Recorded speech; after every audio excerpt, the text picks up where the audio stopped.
What do you get when you combine Saddam Hussein and a group of Chechnyan terrorists? Why, a bunch of bad guys to be brutish with, of course. Said baddies feature in Rogue Spear, the highly anticipated follow-up to Tom Clancy's Rainbow Six. And only you can save the world. Rogue Spear comes from Red Storm. They hit the gold mine when Rainbow Six, the king of team-based strategies, was first released in 1998. Tom Clancy, the company's founder, is well comfortable with multi-format success. From best-selling novels to films with Harrison Ford, the man knows how to expand his empire. Therefore, it ain't so strange to see that along with the sequel, the original's far from retiring, grabbing new audience members on the PlayStation, the N64, the Dreamcast, and even the Game Boy. Not bad for a dude who's never been on a rescue mission himself. Rogue Spear pits you and your special military force codenamed Rainbow, but not after the Greenpeace nuke-busting sailing vessel, out to 16 real-life areas of tourist interest to save innocent hostages from a bunch of mustached bad guys who are probably trying to rid the world of democracy. And you know how pissed off the Americans get about that. Rogue Spear is actually military jargon for renegade nukes, so we've got the end of the world in here too. This is blockbuster material. It combines the best elements of combat strategy and stealth infiltration, relying on more than actually coming face-to-face with a punk. You begin by choosing your team from an elite international roundup of real men and women, all with chiseled jaws and deep voices. Assign 4 teams to your command, kit your people out, and move on to the tactical organization. One of the things that sets Rogue Spear and its predecessor out from the other combat strats currently on the market, including the magnificent Hidden and Dangerous, is its planning stages. The series has made a real impact on the military, the police, and the special forces of more than one country, who've all admitted they've used Rainbow Six in their training operations. This either gives me an incredible faith in the reality of the game or an intense paranoia about the state of international fighting organizations. The former. Definitely the former. One spanking new feature of Rogue Spear is its 3D tactical map, allowing you to look at the area of operations, its terrain, and its physical model before setting precious computer-generated foot in the area. With a very user-friendly interface, which even a Game Boy Color user can handle, you direct your rescue squad via waypoints and battle objectives. Then the meaty part begins. Your command doesn't end when first-person gameplay perspective starts. Red Storm have included an in-game authority level. You can't change prescribed waypoints, but you can inhabit a member of another team and order him or her to do something out with the original orders. Check it out in the third-person perspective, too, pedantically done in 400 superb motion-captured movements. God, there's something so good about having so much control. To appease the bloodthirsty, it's not all General Patton's orders. There's a lot of weaponage to think about, and the development team's particularly proud of their new bullet physics models. Lots of fastidious calculations have made this game even more realistic than the real thing. You've now got to decide if your current objective calls for a submachine gun with full metal bullets, excellent for penetrating human flesh and doors, or if you're in the mood for a sniper with a hollow jacket. Better flying power, but not as penetrative. Everything's dependent upon where you are when the shot is fired, how far away the target is, what the weather conditions are, and who killed Colonel Mustard in the conservatory with the candlestick. Speaking of terrorists, they're a hell of a lot more intelligent this time around. More than once we found ourselves with an objective failure thanks to an accidental cough, and they're hypersensitive to you trying to thwart their plot. They'll pop a cap in someone's head just because there's a rumor floating about in the terrorist camp that there's a good guy in the area. The bad guy leaders communicate via radio, and if someone's not around, then you'll get hunted down. It's immersive stuff. And if you want to relive your moments of military glory, there's a fab new playback option. Rogue Spear finds the balance between the industry's fascination with fancy effects engines like wallpaper engines, great balls of fire engines, and oh, the sounds of hell itself engines, and the consumer's demand for straightforward finger-tap and gameplay. Most action takes place automatically, as per how you commanded during the planning stages, but there are still some fantastic in-game decisions to be made.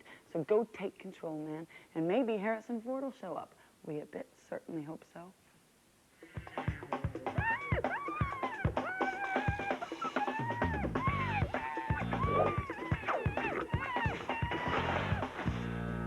Rogue Spear Spear speeds through the PC streets on the 10th of September.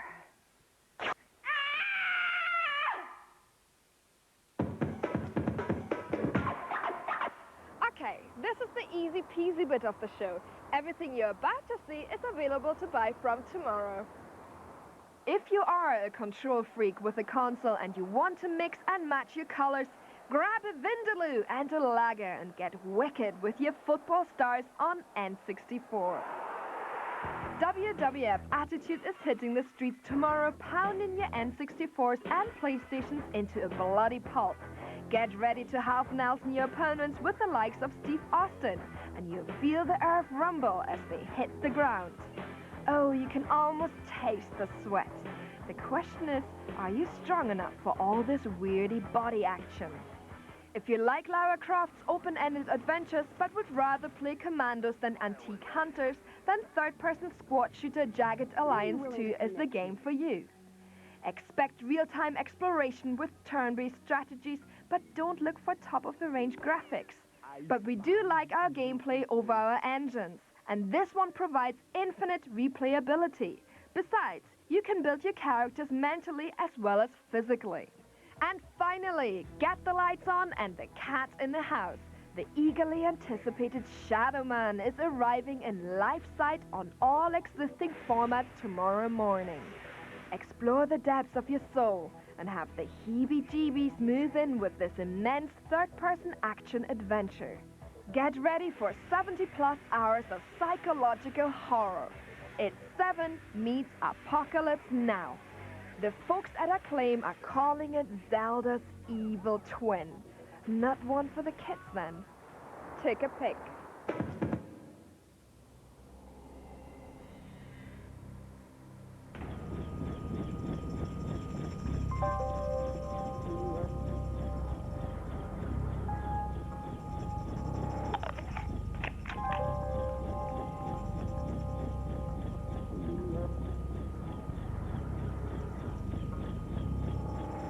Well, it must have taken them an age to think up the game you're about to see. A full afternoon in the park, no doubt. For storyline, this one scores nul point from me. But as for gameplay, well, let's just take a little look-see, shall we, at RC Stuntcopter. This is another game to use the analog controllers. Although not exclusive to owners of these new-fangled finger fumblers, it does benefit massively from this feature. This is because the analog twizzle sticks replicate the actual direction levers on the radio set of a real remote-controlled helicopter. Not bad. So, you guessed it, this is a game all about learning to control a stunt helicopter. One more reason why us armchair freaks shouldn't have to leave the comfort of our own homes to get a glimpse of some grass. But let's not be too much of a smart-ass here. You don't want to run before you can hover. Oh no. In fact, you start out as a rookie pilot, still wet behind the ears as you take on your training. It all begins very gently. You learn each of the 3 main maneuvers, hovering, throttle and rudder. That lot moves on a 3-way axis, and although it sounds simple and even looks remarkably easy, it isn't. Not by any stretch of the imagination. This button basher found it had probably one of the hardest learning curves ever. Even in training it can get quite tricky. Fortunately, or perhaps not quite so fortunately, you have a merry little man to help you on your way. There's the landing pad in front of you, just set it down. He instructs you on what to do and offers advice if you're performing badly. Now, it's a good job that this game is exclusively about flying toy helicopters, because had there been any weapons in it, I know where mine would have been pointing. Maybe it's time to make use of those rotors. Yeah, I heard they didn't even call this place the Ruins until after you showed up. Having said that, it's difficult to avoid annoying voices in this type of game. At least Stuntcopter have tried to inject an element of humour into it. There's a wide range of phrases, although once you've heard them all, you certainly don't want to hear them again. This is definitely a turn the sound down type of game. Possibly the most frustrating thing is the game looks so cutesy as it kicks off with its shiny, happy music and cartoon-style graphics. You think this is going to be fun. Wrong. Expect to devote the next 5 hours getting your whole head around the XYZ axis concept. Once you have it in hand, though, you'll be pulling off some spectacular moves, from loop-the-loops and rolls to the kind of daredevil stuff you only see on TV. Now, Your skill may improve, but sadly the graphics do not. They don't look dreadful by any stretch of the imagination, just a little unpolished. However, this may change between the version Bits was given to review and the one to be released. Although the training may seem relatively simple and you want to get straight on to performing some incredible stunts, it will be well worth your while spending some time in the practice zone. You have to have the lightest of touches for this game, because if you're at all heavy-handed, you'll nosedive faster than falling conkers and end up as pixelated chopper fragments.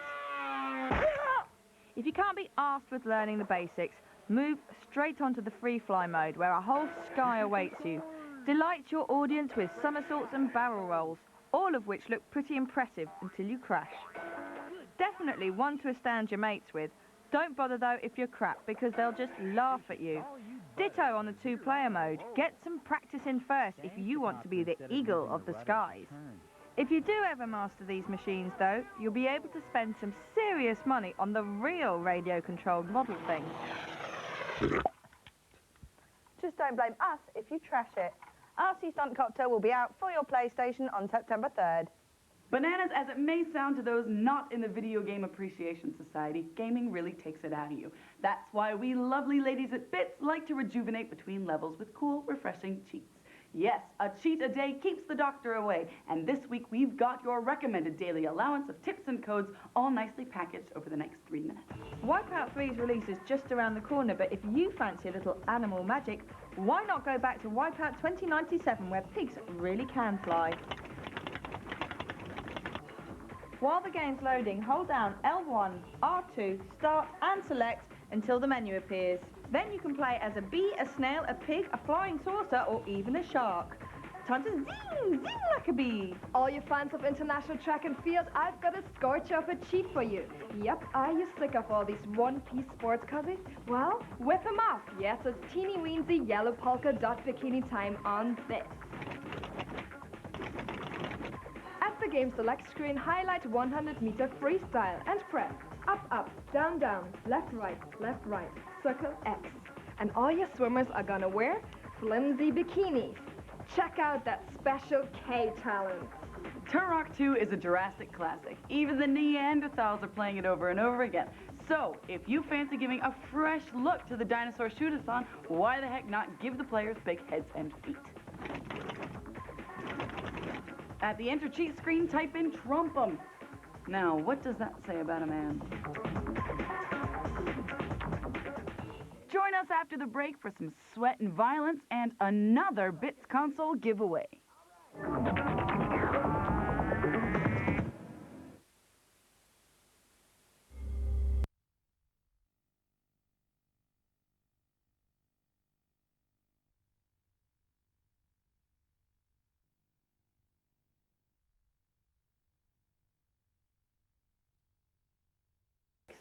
Unreal Tournament, TDR and Phantom Menace.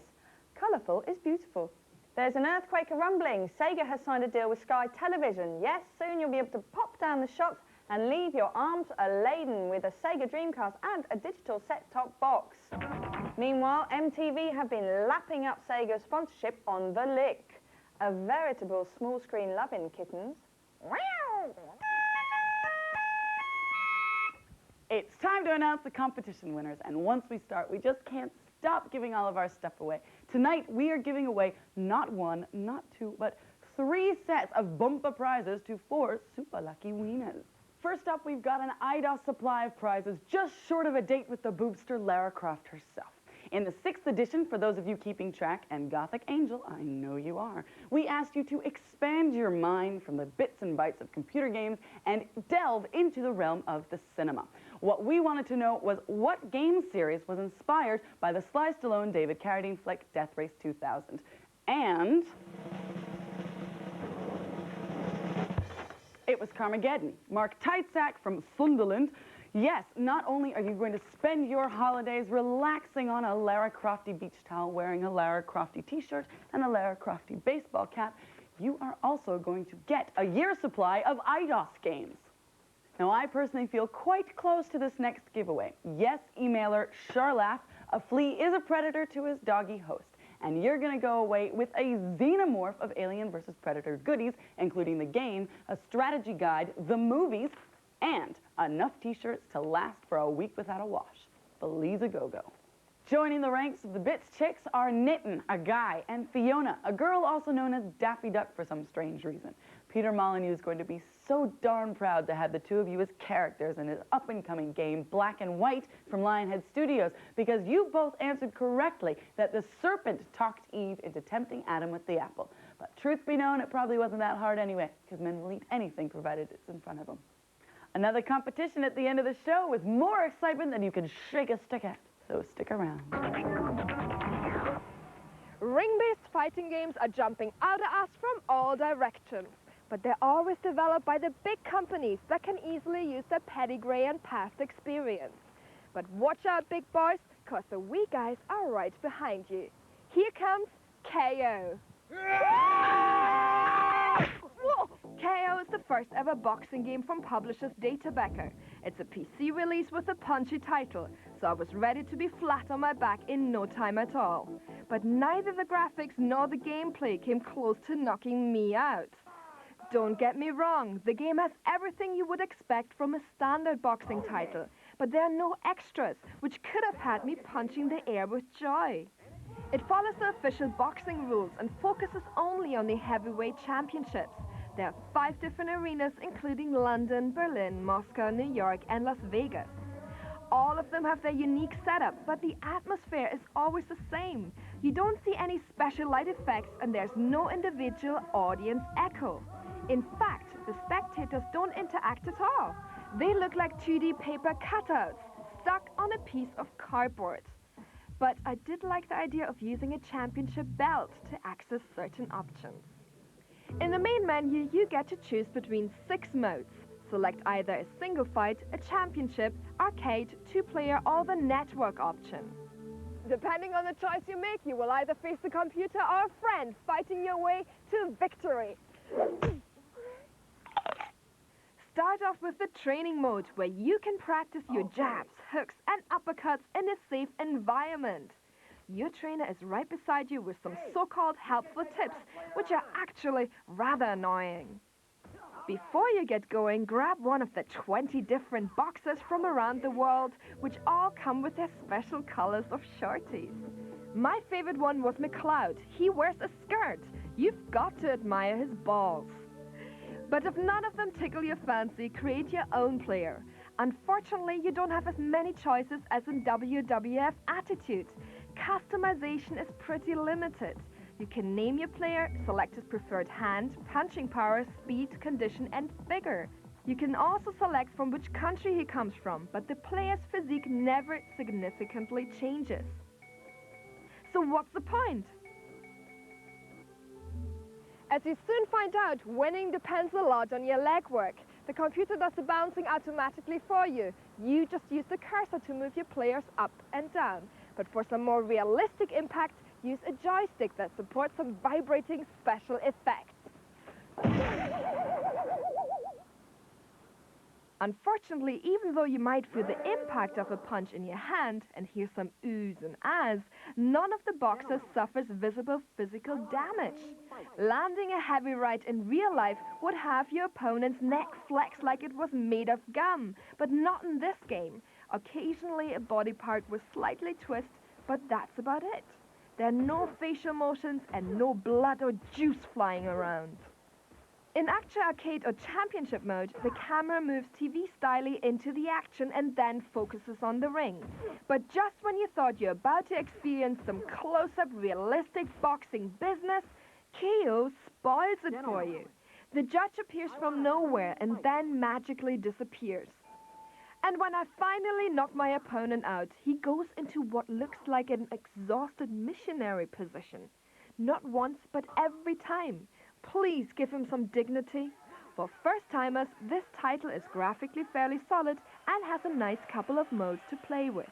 But this game is not the one if you're looking for absolute realism and choice. Save your money for Prince Nazim Boxing by Codemasters, which has up to 90 players to choose from and fronts good old pointy ears himself. Meanwhile, KO is out for PC now. So, you like a game of cat and mouse, do you? Well, I've got just the game for you. Rat Attack. It does exactly what it says on the box. Cue that cat action. Funnily enough, this PlayStation game is about an invasion of rats that are taking over cat territory, looting, plundering and destroying all the houses in the hood. You play one of 6 feline freedom fighters called the Scratch Cats. Sounds like you should be out mixing it up on the wheels of steel with a name like that, but no. Instead, you restrict yourself to the more common putty power of dispatching the rats. Get your claws out with Bobcat Robinson, Manx, High Jinx, the Siamese Ninja, Sparky, Smokey, Pearl, or the fluffsome Muffy DuPont. And while you're at it, why not cut your teeth on the developers for coming up with such dodgy cat names?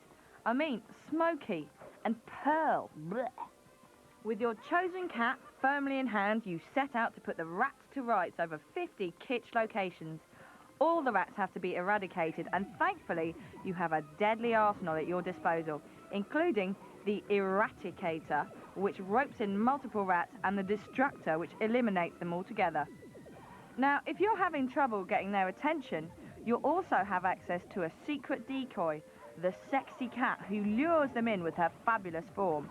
Although I'm not sure if she's supposed to work for or against you, as no doubt all the male cats will be sniffing around her too. Watch out though, because not only are you up against rats of all shapes and sizes, from mutants to flying foes, there are a number of other obstacles that also block your path to the top of the rat hill. These include hoovers, lawnmowers and noisy kitchen blenders, which will all scare our feline friends. Your environment is also interactive, so you can use those everyday household objects to your advantage to rid the town of dirty rats. Yes, it's another good reason to buy a multi-tap, because you can challenge your mates to the ultimate rat race. Trap as many rats of your own colour while doing your best to obliterate anyone else's chance. Now, I really like the sound of that. The gameplay is pretty simplistic, but the graphics look good, running on a silky 60 frames per second, using the PlayStation Power to the max. Rat Attack is out on September 17th, which, funny enough, is National Cat Week! It's competition time! And this week we BitScouts have been having a bit of a tidier. And look what we found, a whole Nintendo Pleasure Palace. To celebrate the price drop, we're giving away the Player's Choice Series games, all of them delivered right to your doorsteps, including top platformer Super Mario 64, action-packed GoldenEye 007, Super Speedy Racer F-Zero X, wacky cartoony adventure Banjo-Kazooie, and brisk simulation 1080 snowboarding. Oh, and what's this? Why? It's a Nintendo console itself, just to start your gaming off with a bang. Why has nobody told me that these things were lying about? And that lot's worth a few £100. So all you have to do is complete this simple task. Dust off your creative juices and whip out the designer Hoover, because we want you to create your very own game on any particular platform you want, with the central theme of cleaning. Yes, please send your thoughts to bitsonforlater@yahoo.co.uk, and if we like them, we might pass them on to our industry contacts with your name attached.